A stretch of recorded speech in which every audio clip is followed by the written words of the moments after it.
Oke, kali ini khususnya saya akan membahas salah satu video. Dan video ini berasal dari ada salah satu saudara kita, saudara seiman kita, yaitu namanya dijuluki sebagai Sang Debater. Salam Sang Debaters. Berani bertanya, berani ditanya. Jangan kerja kau hanya bertanya terus. Tapi perlu ingat, setiap pertanyaan dan jawaban harus ada argumen ya. Oke? Nah, awalnya saya sangat kagum dengan semangatnya beliau untuk mempertahankan iman Kristen, khususnya dengan agama-agama lain. Jadi ada serangan-serangan dari agama-agama lain yang saya melihat beliau sangat semangat untuk membantah setiap serangan-serangan itu. Dan memang saya di satu segi saya juga senang dengan perbuatan-perbuatan beliau ini. Nah, tetapi kali ini ada salah satu video yang memang saya harus menanggapi video tersebut.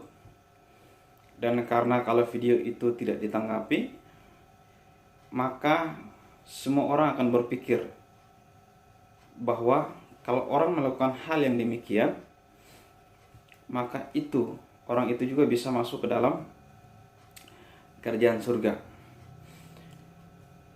Nah, sebagaimana video yang saya maksud itu adalah video yang berbicara mengenai Yudas.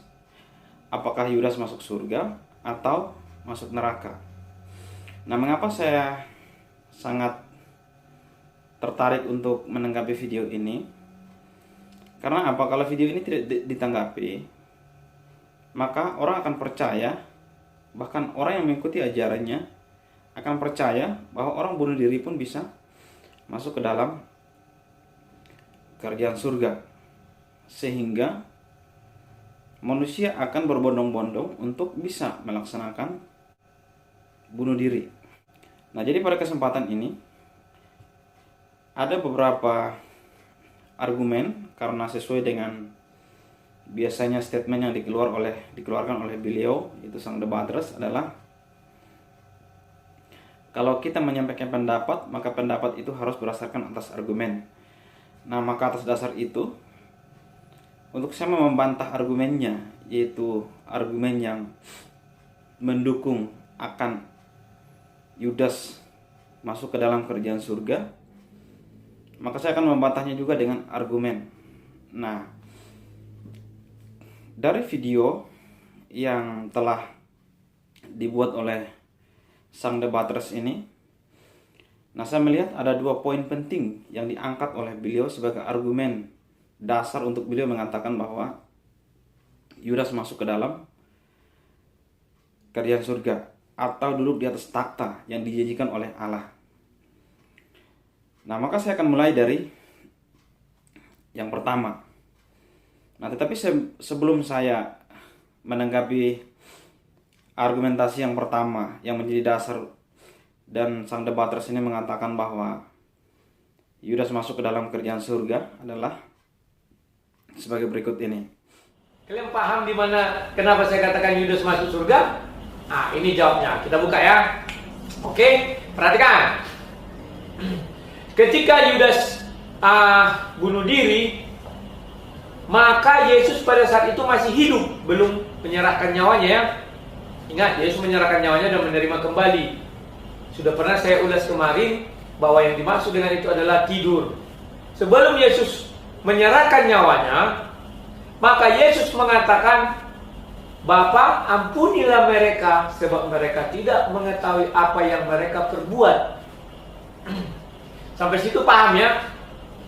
Ya, itu bisa kita lihat di Lukas 23 ayat 34 ya.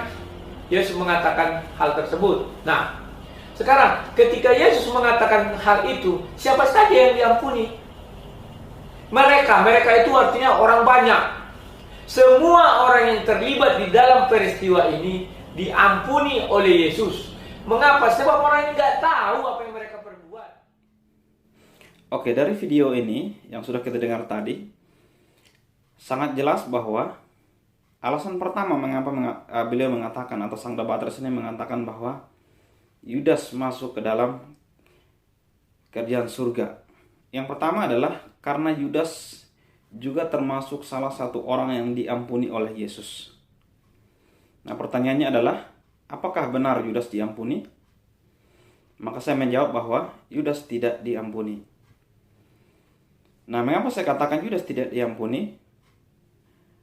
Maka saya punya alasan yang menjadi dasar saya adalah orang yang diampuni atau layak mendapatkan pengampunan adalah orang yang percaya kepada Yesus Kristus sebagai Tuhan dan Juru Selamatnya. Nah, ini poin pentingnya.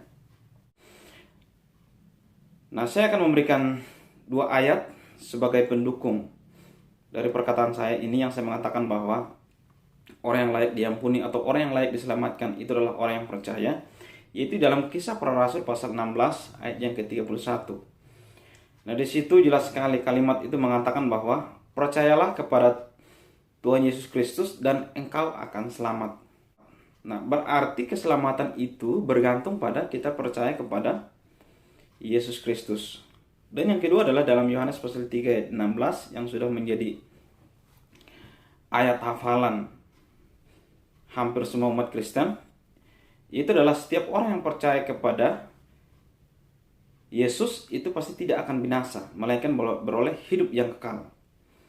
Nah, berarti setiap orang yang memiliki hidup yang kekal atau yang masuk dalam kerajaan surga itu adalah setiap orang yang percaya kepada Yesus. Pertanyaannya adalah, apakah Yudas itu percaya kepada Tuhan atau tidak? Nah, kalau Yudas percaya kepada Tuhan, maka saya akan membenarkan sang debaters mengatakan bahwa Yudas masuk ke dalam kerajaan surga. Nah, tetapi ternyata Yudas tidak percaya kepada Tuhan Yesus, maka saya membantah pernyataan sang debaters yang mengatakan bahwa Yudas masuk ke dalam kerajaan surga. Nah, sekarang kita akan lihat dari Yohanes pasal 6 ayat yang ke-64 untuk membuktikan bahwa Yudas itu percaya atau tidak. Nah, seperti tadi saya katakan, kalau Yudas itu percaya, maka dia masuk surga. Tetapi kalau dia tidak percaya, maka dia masuk neraka. Karena yang menentukan masuk surga dan neraka adalah apakah dia percaya kepada Tuhan Yesus atau tidak. Atau dia percaya kepada Allah atau tidak. Nah, di dalam Yohanes pasal 6 ayat yang ke-64, di situ dikatakan bahwa tetapi di antaramu ada yang tidak percaya. Nah, yang dimaksud di situ ada yang tidak percaya itu adalah Yudas. Maka berdasarkan ayat ini saya mengatakan bahwa karena Yudas tidak percaya dan orang yang tidak percaya itu tidak akan masuk ke dalam kerajaan surga, maka karena Yudas tidak percaya, maka dia bukan masuk ke dalam kerajaan surga. Nah, jadi kesimpulan untuk menjawab argumen dari sang debaters yang mengatakan bahwa Yudas masuk surga atas dasar karena Yudas diampuni, maka saya menjawab Yudas tidak masuk surga karena apa? Dia tidak diampuni. Kenapa dia tidak diampuni? Karena dia tidak percaya kepada Tuhan. Nah, sekarang saya akan masuk kepada pernyataan sang debaters yang kedua yang menjadi dasar untuk beliau mengatakan bahwa Yudas itu masuk ke dalam kerajaan surga. Nah, tetapi sebelum itu kita menyaksikan dulu video dari beliau. Oke. Nah, pada kali ini saya mengambil judul kemana Yudas setelah gantung diri, apakah ke surga, apakah ke neraka. Di Matius 19 ayat 28 jelas dikatakan, Yesus berkata kepada 12 murid bahwa mereka akan duduk di atas 12 tahta untuk menghakimi 12 suku Israel. Oke? Jadi yang dikatakan 12 itu siapa? Itulah murid-murid Yesus. Sekarang kita lihat lagi bagaimana ketika Yesus dalam perjamuan malam mengatakan kepada murid-murid, itu di Lukas 22 tadi ayat 30. bahwa kamu dan aku, katanya kan, akan duduk di atas tahta kerajaan surga untuk menghakimi ke-12 murid suku Israel. Diulangi lagi. Jadi Matius 19 ayat 28 tadi diulangi lagi di Lukas 22 ayat 30. Siapa yang hadir di dalam perjamuan itu? Hanya 12 murid dan Yesus, tidak ada orang lain. Jadi artinya pada malam itu mereka sudah digariskan untuk duduk di dalam kerajaan surga, menghakimi ke-12 suku Israel. Dari video yang sudah kita dengar tadi, itu sangat jelas bahwa argumentasi yang kedua yang sang debaters pakai untuk mengatakan bahwa Yudas masuk surga, itu yang kedua adalah karena Tuhan Yesus telah menjanjikan bahwa ke-12 murid Tuhan Yesus termasuk Yudas itu akan duduk di atas ke-12 takhta yang telah dijanjikan oleh Tuhan Yesus. Pertanyaannya adalah, apakah Yudas juga termasuk orang yang duduk di atas takhta yang dijanjikan oleh Yesus itu? Nah, di dalam Matius pasal 19 ayat yang ke-27, itu adalah pertanyaan dari Petrus kepada Yesus. Itu pertanyaannya adalah, bagaimana dengan kami yang telah meninggalkan segala sesuatu dan mengikuti Engkau? Nah, kalau kami sudah meninggalkan segala sesuatu dan mengikuti Engkau, maka apa yang akan kami dapatkan? Lalu di ayat yang ke-28, Yesus menjawab, kamu yang telah mengikut aku akan duduk juga di atas 12 takhta untuk menghakimi ke-12 suku Israel. Nah, jadi ini adalah Yesus menjawab pertanyaan dari Petrus yang mengatakan bahwa bagaimana dengan kami yang mengikuti Engkau? Artinya bahwa bagaimana dengan murid-murid yang setia mengikuti Yesus? Apa yang menjadi upahnya? Apa yang akan Tuhan berikan atau apa yang akan mereka dapatkan? Maka Yesus menjawab bahwa mereka akan duduk di atas ke-12 takhta. Nah, perlu digarisbawahi bahwa di situ Petrus bertanya itu adalah dia bertanya mengenai bagaimana dengan mereka yang setia. Jadi kata kuncinya adalah janji Tuhan untuk murid-murid yang akan menduduki 12 takhta itu adalah janji Tuhan bagi mereka yang setia mengikuti Dia, sebagaimana pertanyaan yang diajukan oleh Petrus. Nah, maka muncul pertanyaan, apakah Yudas tetap mengikuti Yesus? Maka jawabannya adalah Yudas tidak setia atau tidak mengikuti Yesus sampai duduk di atas takhta itu. Buktinya di mana? Buktinya adalah di dalam Kisah Para Rasul pasal 1 ayat yang ke-25 sampai 26. Di situ sangat jelas dijelaskan bahwa jabatan kerasulan Yudas digantikan oleh Matias. Nah, yang saya maksudkan adalah mengapa sampai Matias itu menggantikan Yudas? Karena Yudas telah meninggalkan kerasulannya. Artinya bahwa yang tadinya Yudas menjadi seorang rasul, dia telah tinggalkan kerasulan itu, dan kerasulan itu digantikan oleh Matias. Nah, berarti dari sini menunjukkan bahwa Yudas itu adalah bukan orang yang setia. Nah, sedangkan tadi pertanyaan Petrus adalah, bagaimana dengan kami yang sudah meninggalkan segala sesuatu dan mengikuti Engkau? Atau yang sudah setia mengikuti Yesus. Nah, maka Yesus menjawab bahwa mereka akan duduk di atas ke-12 takhta. Nah, sedangkan Yudas ini adalah orang yang tidak setia atau telah meninggalkan kerasulannya, sebagaimana di dalam Kisah Para Rasul pasal 1 ayat ke-25 sampai 26. Itu artinya bahwa kedudukannya itu sudah tidak sama dengan rasul-rasul yang lain termasuk Petrus. Nah, kalau kedudukannya sudah tidak sama maka 12 takhta itu pun tidak juga dimiliki oleh Yudas. Nah, tetapi 12 takhta itu yang seharusnya salah satunya adalah ditempatkan oleh Yudas, tetapi karena dia meninggalkan kerasulannya dan Matiaslah yang menggantikan kerasulan daripada Yudas yang telah dia tinggalkannya, maka Matiaslah yang layak untuk duduk di atas takhta yang telah dijanjikan oleh Yesus. Nah, mengapa sehingga saya mengatakan bahwa Matiaslah yang menggantikan Yudas untuk duduk di atas takhta? Nah, saya akan mendukung pernyataan saya ini dengan dua alasan. Dan dua alasan ini saya kutip dari dua buku. Yang pertama adalah di dalam buku Peter H. David, itu judulnya adalah Ucapan yang Sulit dalam Perjanjian Baru. Di dalam halaman yang ke-34, di situ dikatakan bahwa ke-11 rasul tentu saja memiliki kepentingan yang logis. Yesus telah berjanji bahwa ke-12 rasul akan duduk di atas takhta untuk menghakimi ke-12 suku Israel.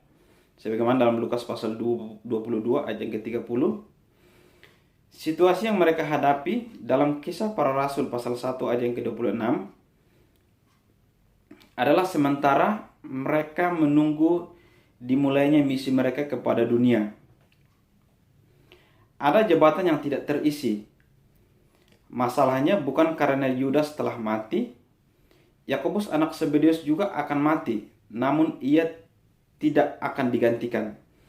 Nah, jadi di sini yang dimaksud dalam buku ini adalah meskipun Yakobus anak Zebedeus juga akan memati, tetapi dia tidak digantikan. Nah, alasan dia tidak digantikan itu karena apa? Dia juga akan mendapatkan ke-12 takhta itu. Nah, selanjutnya adalah para rasul percaya akan kebangkitan orang mati. Nah, jadi rasul-rasul ini percaya bahwa orang yang sudah mati dalam Kristus itu akan bangkit. Maka Yakobus ini juga akan bangkit. Maka kalau di saat dia bangkit, maka dia akan menempatkan takhta yang telah dijanjikan oleh Yesus itu. Nah, selanjutnya dikatakan bahwa sehingga dalam pandangan mereka Yakobus masih dapat menempati takhtanya. Sebaliknya yang terjadi dengan Yudas adalah dengan mengkhianati Yesus, ia telah kehilangan tempatnya sehingga ia perlu diganti. Nah, di sini sangat jelas bahwa Yudas itu kehilangan tempatnya sehingga ia perlu diganti. Nah, siapa yang menggantikan Yudas? Maka yang menggantikan Yudas itu adalah Matias. Karena kalau kita baca dalam Alkitab, maka yang menjadi rasul yang dipilih oleh rasul-rasul yang lain untuk menggantikan Yudas itu adalah hanya Matias. Nah, berarti Matiaslah yang menggantikan Yudas untuk duduk di atas ke-12 takhta yang sudah dijanjikan oleh Yesus. Sekarang buku kedua yang akan saya pakai untuk mendukung argumentasi saya yang mengatakan bahwa Yudas itu telah digantikan atau tidak duduk di atas ke-12 takhta itu. Yang kedua adalah di dalam bukunya Timotius Subekti, yaitu judulnya adalah Tafsir Daniel, Nubuatan Akhir Zaman, di halaman yang ke-98 sampai 97. Nah, sebagaimana di situ dikatakan bahwa hati Tuhan Yesus menjadi gelisah bukan karena dirinya akan menderita sengsara, sebab hal itu sudah dinyatakannya sendiri 3 kali. Tetapi oleh karena mengetahui seorang murid yang dibimbingnya akan mengalami kehancuran dan kebinasaan, dia gelisah memikirkan nasib Yudas. Nah, jadi di sini yaitu kalimat ini dia beralaskan pada Yohanes pasal 31 ayat ke-21. Nah, inilah yang mendasari sehingga di dalam buku ini dijelaskan bahwa Tuhan Yesus menjadi gelisah bukan karena dirinya akan dihianati, bukan karena dia mau disalibkan, karena dia sadar, dia tahu bahwa itu sudah memang akan seharusnya terjadi. Tetapi yang membuat dia menjadi gelisah adalah seorang murid yang dia telah bimbing, yang dia telah ajari, yang dia telah bersama-sama dengan dia, yang pada akhirnya akan mengalami kehancuran. Dan itulah yang membuat hati Yesus menjadi gelisah. Nah, artinya bahwa kita melihat Yudas juga mengalami kehancuran. Nah, jadi kalau mengalami kehancuran, itu sama halnya dengan dia tidak duduk di atas takhta yang telah dijanjikan. Nah, jadi kesimpulannya adalah untuk menjawab kedua argumen ini, argumen pertama adalah apakah Yudas diampuni? Maka jawabannya adalah tidak. Karena orang yang diampuni adalah orang yang percaya kepada Yesus. Dan karena berdasarkan atas Yohanes pasal 6 ayat 64, di situ diketahui bahwa Yudas tidak percaya, maka Yudas tidak layak untuk masuk ke dalam kerajaan surga. Dan argumentasi yang kedua adalah mengapa Yudas tidak duduk di atas takhta yang telah dijanjikan? Karena takhta itu dikhususkan bagi orang yang setia mengikuti Yesus. Sedangkan Yudas adalah orang yang tidak setia dan meninggalkan kerasulannya dan digantikan oleh Matias. Maka yang duduk di atas takhta itu, maka pasti orang yang menggantikannya, dan yang menggantikannya itu adalah Matias. Nah, biasanya orang bertanya, pilihan atas Matias itu kan berdasarkan undian. Nah, pertanyaannya adalah, apakah berdasarkan undian itu menjadi sesuatu yang kita bisa yakini bahwa itu benar pilihan Allah atau bukan? Tetapi ingat, kalau kita membaca Alkitab, maka di situ ditemukan sebelum undian itu dilakukan, murid-murid sudah berdoa meminta petunjuk supaya Tuhan memilih orang yang tepat untuk menggantikan Yudas.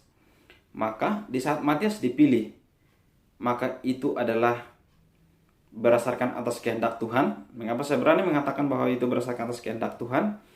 Karena murid-murid memilihnya itu sebelum mereka memilih membuang undi, mereka sudah berdoa. Artinya bahwa mereka berharap apa yang menjadi pilihan daripada murid-murid itu, biarlah itu berasal daripada Tuhan. Nah, jadi kemungkinan besar dia masuk ke dalam neraka atau tidak masuk ke dalam kerajaan surga. Nah, mengapa tadi saya katakan kemungkinan besar? Kenapa saya tidak katakan bahwa pasti? Karena untuk kepastian itu hanyalah Yesus yang tahu. Apakah Yudas masuk surga atau masuk neraka? Itu hanyalah Yesus yang tahu. Nah, oleh karena itu saya tidak berani mengatakan bahwa dengan pasti Yudas itu masuk surga, tetapi saya mengatakan kemungkinan besar, karena di dalam setiap ayat Alkitab itu menunjukkan Yudas itu masuk ke dalam neraka.